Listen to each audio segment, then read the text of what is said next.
सरकारी तिजोरी लुटायलाही शिल्लक नाही हे माहिती आहे का?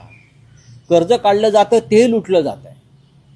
हे राज्य प्रगतीपथावर, हे राज्य प्रोग्रेसिव्ह, या राज्यामध्ये गुंतवणूक येते म्हणजे काय येते? कुठे आहे गुंतवणूक? उद्या नरेंद्र मोदींचा 75वा वाढदिवस हे साजरा करतायत कर्जाच्या पैशातूनच. सरकार साजरा करते अनेक योजनांच्या माध्यमातून. काय गरज काय? नरेंद्र मोदी हे तर खूप साधेग्रस्त आहेत. मग देशभरामध्ये, महाराष्ट्राच्या कानाकोपऱ्यामध्ये तुम्हाला हे करण्याची गरज नाही. जनता साजरा करेल ना.